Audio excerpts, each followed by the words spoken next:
Bir zamanlar gökyüzünün ışıkları arasında parlayan ay tanrıçası Selene ve yeryüzünde yaşayan yakışıklı çoban Endymion vardı. Endymion, Bafa Gölü'nün kıyılarında sürüsünü otlatırken geceleri gökyüzüne bakıp yıldızlara dalar, bilinmeyen bir huzur hissederdi.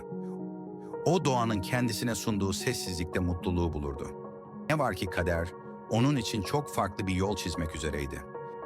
Selene ise gökyüzünden dünyaya baktığında Endymion'un güzelliğine ve duru kalbine hayran kalmıştı.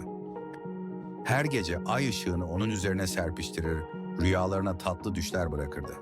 Fakat zaman ilerledikçe bu hayranlık büyük bir aşka dönüştü ve Selene artık onu sadece uzaktan izlemekle yetinemeyeceğini anladı. Kalbinin derinliklerinde ona dokunmak, onunla konuşmak istiyordu.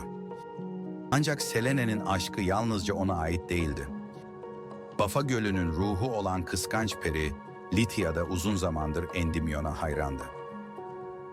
Lytia, gölün kıyısında dolaşan çobanı izler, onun huzurlu doğasına ve yakışıklılığına vurulurdu. Selene'nin Endymion'a olan ilgisini fark ettiğinde kıskançlık kalbini yakmaya başladı. Bir gece yumuşak bir esintiyle yeryüzüne inen Selene, Endymion'u Bafa Gölü'nün kıyısında uyurken buldu. Yanına yaklaştığında genç çoban gözlerini açtı ve karşısında dünyalar güzeli Selene'yi gördü. O anda Endymion'un kalbi daha önce hiç tatmadığı bir duyguyla doldu. Onlar birbirlerine baktıkça zaman durdu, dünya sadece ikisine ait bir masal diyarına dönüştü. Lytia uzaktan bu buluşmayı izledi ve kalbindeki kıskançlık öfkeye dönüştü. O, yıllardır Endymion'u kendine çekmeye çalışmış ama bir türlü dikkatini kazanamamıştı. Selene'nin ona böylesine saf bir sevgiyle yaklaşması Lytia'yı deliye döndürdü. Öfkesini Endymion'u sonsuza dek kaybetme korkusu körüklüyordu. Geceleri Selene'nin ışığında parlayan çobanı kıskanarak bir plan yapmaya karar verdi. Selene, Endymion'a kendini tanıttı ve ona olan aşkını anlattı. Endymion, bu ışık saçan varlığın kendisine duyduğu derin sevgiyi hissedebiliyordu. Geceler boyunca sohbet ettiler, yıldızların ve rüzgarın şahitliğinde aşklarını paylaştılar. Fakat Selene'nin içini büyük bir korku kapladı. Endymion bir ölümlüydü ve bir gün yaşlanıp yok olacaktı. Sonsuza kadar sevebilmek için Selene, tanrıların kralı Zeus'a yalvarmaya karar verdi. "Ey büyük Zeus," dedi Selene, "Endymion'u sonsuza kadar sevmek istiyorum. Onun zamanı sınırlı. Onun hep genç ve güzel kalmasını sağla ki aşkımız ebedi olsun." Bu durumu öğrenen Lytia, kıskançlığını daha fazla bastıramadı.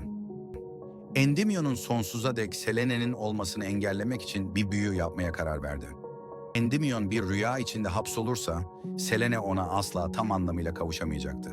Lytia, gölün büyülü sularından aldığı gücü kullanarak gizlice bir lanet hazırladı.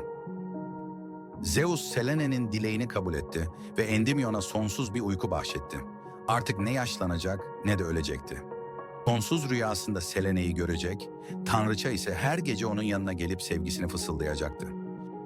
Ancak Lytia'nın büyüsü gizlice işliyordu. Endymion'un rüyalarında yalnızca Selene değil, Lytia'nın sureti de belirecek, genç çoban huzur yerine sonsuz bir bilinmezlik içinde kalacaktı.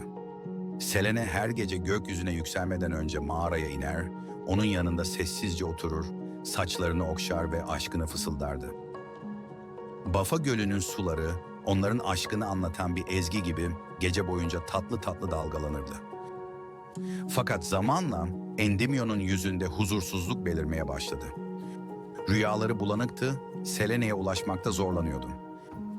Sevdiğinin sonsuz uykuda bile acı çektiğini fark ettiğinde, bunun bir başkasının eliyle yapıldığını anladı. Gerçeği öğrendiğinde Lytia'nın karşısına çıktı. "Sen nasıl olur da aşkıma zarar verirsin?" diye haykırdı. Lytia kıskançlığını itiraf etti. "Onu kaybetmekten korktum, bu yüzden onu rüyalarında bana mahkum ettim." Selene'nin gözlerinden yaşlar süzüldü. "Aşk zorla kazanılmaz Lytia. O seni değil, beni sevdi. Bunu kabul etmelisin. Eğer onu gerçekten seviyorsan serbest bırak." Selene'nin derin hüznünü gördü ve içindeki kıskançlık yerini pişmanlığa bıraktı. Endymion'un rüyalarını özgür bıraktı. Genç çoban artık yalnızca Selene'yi görebilecek, huzur içinde rüya aleminde yaşayabilecekti. Lydia kendini gölün derinliklerine çekti ve bir daha Endymion'a zarar vermedi. Günler, yıllar, hatta çağlar geçti. Endymion rüyalarında Selene'yi gördü ve ikisi rüya aleminde birlikte olmaya devam etti. Neyse her gece aşkını bir şarkı gibi rüzgarlara fısıldadı. İnsanlar dolunaylı gecelerde ay tanrıçasının Endymion'un yanına indiğini, yıldızların onların aşkına gözyaşı döktüğünü fısıldar oldu. Bafa Gölü bu büyük aşkın sessiz şahidi olmaya devam etti. Rüzgarlar suyun üzerinde Selene'nin fısıltılarını taşırken ay ışığı her gece gölü aydınlattı. Kim bilir, belki de bir gece siz de Selene'nin ışığında parlayan Endymion'u görebilirsiniz.